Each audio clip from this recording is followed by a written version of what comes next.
কোনোবা এজনে ঠিকেই কৈছিল, নিমখৰ দৰে হ'বলৈ যত্ন কৰক। না আনে আপোনাক বেছি ব্যৱহাৰ কৰিব পাৰিব, না আপোনাৰ অবিহনে থাকিব পাৰিব। আগতে যেতিয়া শৰীৰত আঘাত লাগিছিল, তেতিয়া মানুহে তাত চূণ লগাইছিল, কিন্তু আজিকালি মানুহে ষ্টেটাছ লগায়।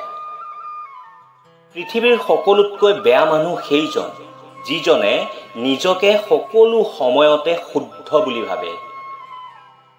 যি মানুহে সকলো সময়তে সকলো ঠাইতে নিজকে এডজাষ্ট কৰি লয়, এনে মানুহে সদায় দুখেই পাব লগা হয়।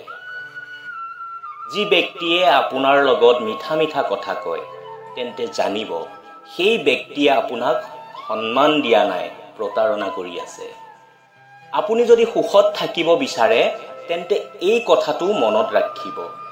আপোনাৰ আৰ্থিক স্থিতি যেই নহওক কিয়, কিন্তু মানসিক স্থিতি মজবুত হোৱাটো সকলোতকৈ বেছি দৰকাৰী। আপোনাৰ জীৱনটো তেতিয়াহে সহজ হৈ পৰিব, যেতিয়া আপুনি আনৰ পৰা আশা নকৰি নিজৰ ওপৰত বেছি বিশ্বাস কৰিব। জীৱনত কিবা এটা পাবলৈ জেদ থাকিব লাগিব, কাৰণ আশাটো সকলোৰে থাকে। বন্ধুসকল, যদি সৰলতাৰে আপুনি মানুহৰ লগত মিলা মিছা কৰে, তেন্তে জানিব আপোনাৰ মূল্য কমাটো খাটাং। সেয়ে নিজৰ মূল্য বুজক আৰু সদায় বঢ়াই যাওক। যিটো হৃদয়েৰে দিব পৰা যায়, সেইটো কেতিয়াও হাতেৰে দিব পৰা নাযায়। আৰু যিটো মৌনতাৰে ক'ব পৰা যায়, সেইটো শব্দৰে ক'ব পৰা নাযায়। জীৱনটোৱে মোক এটা কথাই শিকাইছে, যিজনে আপোনাৰ লগত কথা পতা বন্ধ কৰি দিছে, তেন্তে জানিব তেওঁ আপোনাৰ বদনাম আনৰ আগত কৈ ফুৰিছে। পৃথিৱীৰ সকলোতকৈ ডাঙৰ প্ৰতাৰক হ'ল সময়, যি এবাৰ গ'লে কেতিয়াও পুনৰ ঘূৰি নাহে। সকলোতকৈ ডাঙৰ স্বাৰ্থপৰ হৈছে সুখ, যি বেছি দিন লগত নাথাকে। আৰু সকলোতকৈ আপোন হৈছে কষ্ট, যি সকলো সময়তে লগত থাকে। অকলে থাকিবলৈ শিকক। পৃথিৱীৰ সকলোতকৈ সুখী মানুহৰ তালিকাত থাকিব আপুনি, কিয়নো মানুহে যিমান আপোন দেখুৱাই, প্ৰকৃততে সিমান আপোন নহয়। স্বাৰ্থপৰ মানুহে কি বুজিব বিশ্বাস শব্দটোৰ মূল্য কিমান, কাৰণ তেওঁলোকে স্বাৰ্থৰ বাবেহে মানুহৰ লগত আপোন হোৱাৰ অভিনয় কৰে। মানুহে সদায় আনক বদলোৱাত লাগি থাকে, নিজক বদলাব লাগে বুলি কেতিয়াও নাভাবে। এজন মানুহ আছিল, যেতিয়া তেখেত ডেকা অৱস্থাত আছিল, তেতিয়া তেওঁ ভগৱানক প্ৰাৰ্থনা কৰিলে, হে ভগৱান, মোক ইমান শক্তি দিয়ক যাতে মই পৃথিৱীখনকে বদলাব পাৰোঁ। ভগৱানে কোনো উত্তৰ নিদিলে। সময় অতিবাহিত হ'ল। তেখেতে বিয়া পাতিলে। তাৰ পিছত পুনৰ ভগৱানক প্ৰাৰ্থনা কৰিলে, হে মোৰ গৰাকী, মোক ইমান জ্ঞান দিয়ক যাতে মই মোৰ পত্নীক বদলাব পাৰোঁ। এইবাৰো ভগৱানে কোনো উত্তৰ নিদিলে। সময় অতিবাহিত হ'বলৈ ধৰিলে। তেখেতৰ এটা ল'ৰা জন্ম হ'ল। তেতিয়া তেখেতে পুনৰ ভগৱানক প্ৰাৰ্থনা কৰিলে, হে ভগৱান, মোক ইমান শক্তি দিয়ক যাতে মই মোৰ ল'ৰাটোক বদলাব পাৰোঁ। ভগৱানে এইবাৰো কোনো উত্তৰ নিদিলে। তাৰ পিছত মানুহজন বুঢ়া হৈ গ'ল। আৰু এদিন তেখেতে ঘৰৰ বিচনাত শুই শুই নিজৰ ওপৰতে জোৰ জোৰকৈ হাঁহিবলৈ ধৰিলে। তাৰ পিছত ভগৱানক প্ৰাৰ্থনা কৰিলে, হে মোৰ ভগৱান, মোক ইমানখিনি জ্ঞান দিয়ক যাতে মই নিজকে পৰিৱৰ্তন কৰিব পাৰোঁ। ভগৱানে তেতিয়া মিচিকীয়া হাঁহি মাৰি ক'লে, যদি তুমি প্ৰথমতে এইটো বিচাৰিলাহেঁতেন, তেন্তে তোমাৰ গোটেই জীৱন সুখ, শান্তি আৰু সমৃদ্ধিৰে ভৰি পৰিলহেঁতেন। পতিয়ে পত্নীক বদলাব বিচাৰে, পত্নীয়ে পতিক বদলাব বিচাৰে, ল'ৰা ছোৱালীয়ে মাক দেউতাকক আৰু মাক দেউতাকে ল'ৰা ছোৱালীক বদলাব বিচাৰে। সকলোৱে বিচাৰে যে আনবোৰ বদলি হ'লেই মই সুখী হ'ম। এইটো কেনেকৈ সম্ভৱ? নিজকে বদলাওক, তেতিয়া লাহে লাহে সকলো সমস্যা নিজে নিজেই নাইকিয়া হৈ যাব। 1 আৰু 1 মিলি 2 হয়, এইটো গণিত। 1 আৰু 1 মিলি 11 হোৱাটো সংগঠন। 1 আৰু 1 মিলি 1 হোৱাটো প্ৰেম। 1 আৰু 1 মিলি 0 হোৱাটো আধ্যাত্ম। আৰু যেতিয়া 1 আৰু 1ক মিলিব দিয়া নহয়, এইটো কূটনীতি।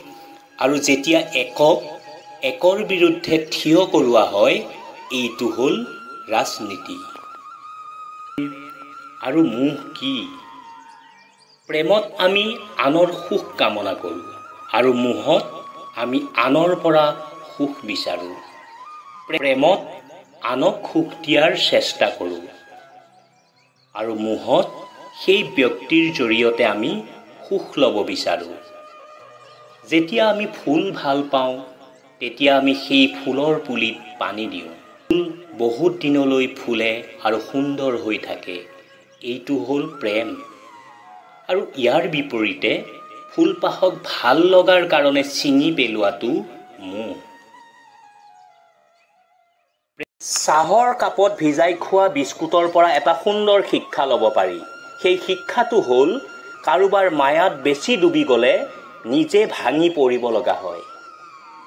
এজন আহত ব্যক্তিয়ে তেওঁৰ যন্ত্ৰণা যিমান সহজে পাহৰিব পাৰে, কিন্তু এজন অপমানিত হোৱা ব্যক্তিয়ে সিমান সহজে সেই যন্ত্ৰণা পাহৰিব নোৱাৰে। সেইখিনি সময়ত সকলোতকৈ বেছি বেয়া লাগে, যেতিয়া বহু কষ্টত থাকিও কাৰোবাৰ ওচৰত প্ৰকাশ কৰিব নোৱাৰি। জীৱন অলপ সময়ৰ ভ্ৰমণ, সেয়ে কেতিয়াও আনৰ কাৰণে সময় অপচয় নকৰিব। সেইজনী স্ত্ৰী সবাতোকৈ উত্তম, যিয়ে কয়, তোমাৰ মাক অৱহেলা নকৰিবা, কাৰণ ময়ো মা হ'ব গৈ আছোঁ। মানুহে পৰিস্থিতি সলনি কৰিব নোৱাৰিলেও পৰিস্থিতিয়ে মানুহক ঠিকেই সলনি কৰি দিয়ে। কাৰোবাক বেছি আপোন ভাবিলে তেওঁ ব্যৱহাৰ কৰিব সুযোগ পায়। আঁতৰি থকা বহুত ভাল সেইসকল মানুহৰ পৰা, যাৰ ওচৰত আপোনাৰ প্ৰয়োজনৰ বাহিৰে আন একো মূল্য নাই। উচ্চ শিক্ষিত মানুহ হোৱাতকৈ উচ্চ মন মানসিকতাৰ মানুহ হোৱা বেছি দৰকাৰী। কষ্টবোৰ সকলো সময়তে লুকাই ৰাখিব, কাৰণ যাক আপুনি আপোন ভাবি সকলো জনাব, তেওঁ আপোনাক দুৰ্বল ভাবি ঠগাব। যদি আপুনি সেইজন মানুহৰ সন্ধানত ঘূৰি ফুৰিছে, যিজনে আপোনাৰ জীৱন বদলাই দিব পাৰে, তেন্তে এবাৰ গৈ আইনাৰ সন্মুখত থিয় দিয়ক। যাক দেখিছে তেওঁৱেই সেইজন মানুহ। যেতিয়া আমি ডাঙৰ হৈ যাওঁ, তেতিয়া আমাৰ হাতত পেঞ্চিলৰ সলনি কলম তুলি দিয়া হয়, কাৰণ আমি এইটো বুজি পাওঁ যে এতিয়া আৰু আমি নিজৰ ভুলবোৰক মচি দিব পৰাটো ইমান সহজ নহয়। কিবা যদি হ'বই বিচাৰিছা তুমি, তেন্তে পানীৰ দৰে হোৱা, যিয়ে নেকি নিজৰ ৰাস্তা নিজেই বনাই লয়। শিলৰ দৰে কেতিয়াও নহবা তুমি, যিয়ে নেকি আনৰ ৰাস্তাটো বাধা দিয়ে। টকা পইচাক সকলো বুলি সেইসকলেই কয়, যিয়ে টকা পইচাৰ কাৰণে নিজৰ বেয়া অৱস্থা দেখিছে। কাৰোবাক পাহৰি যোৱাটো কঠিন নহয়, কিন্তু কঠিন হৈছে তেওঁৰ সৈতে কটোৱা প্ৰতিটো মুহূৰ্তৰ অনুভূতিবিলাক পাহৰি যোৱাটো। এটা কথা সকলো সময়তে মনত ৰাখিবা, তুমি কাৰ হৃদয়ত বাচি থাকিবা, সেইটো তোমাৰ ব্যৱহাৰত ঠিক হ'ব। বাৰে বাৰে ভুল ধৰাৰ পিছতো যিজন মানুহে পুনৰ সেই ভুলটোকে কৰে, তেনেহ'লে জানিব সেইটো তেওঁৰ ভুল নহয়, সেইটো হ'ল তেওঁৰ অভ্যাস। সাফল্য স্থায়ী নহয়, ব্যৰ্থতা মানে মৃত্যু নহয়। আচল বেপাৰটো হ'ল মনৰ মাজত সাফল্য ধৰি ৰখাৰ কাৰণ। তোমাৰ মনত যদি সাহস থাকে, তেন্তে নিশ্চয় জিকিবা। বিয়াৰ পিছত ডিভোৰ্চ হৈ থকা এটা সন্তানৰ মাক এগৰাকীক মানুহে পচন্দ নকৰে, কিন্তু পৰকীয়া প্ৰেমত 2 সন্তানৰ মাকো নায়িকা হয়। তিতা লগা যদিও সত্য কথা। হঠাৎ যদি আপুনি কাৰোবাৰ ওচৰত গুৰুত্বহীন হৈ পৰে, যাৰ ওচৰত এদিন আপুনি অতি গুৰুত্বপূৰ্ণ আছিল, তেতিয়াহ'লে আপুনি বুজিব অতদিন আপুনি এটা ভুল ধাৰণা লৈ আছিল। আচলতে তাৰ ওচৰত কোনো দিন আপোনাৰ গুৰুত্ব নাছিল। শহুৰৰ ঘৰত অত্যাচাৰ সহ্য কৰিব নোৱাৰি ডিভোৰ্চ হোৱা নাৰীক সন্মান কৰক, কাৰণ মৃত কন্যাতকৈ ডিভোৰ্চী কন্যা বহুত বেছি সন্মানীয়। সময়ে সকলো কৈ দিয়ে, কোন আগত যাব আৰু কোন পিছত যাব।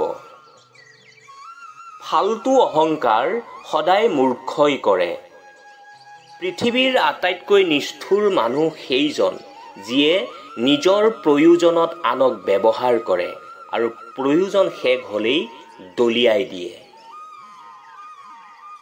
পৃথিৱীত আচলতে আপোন বুলিবলৈ কোনো নাই, কিয়নো বেয়া সময়ত নিজৰ টোপনিটো পৰৰ হৈ যায়। নিজৰ জীৱন যুঁজত নিজেই যুঁজিব লাগিব, কাৰণ জীৱনত জ্ঞান দিয়া মানুহ বহুত পাব, কিন্তু সংগ দিয়া মানুহহে পোৱা নাযায়।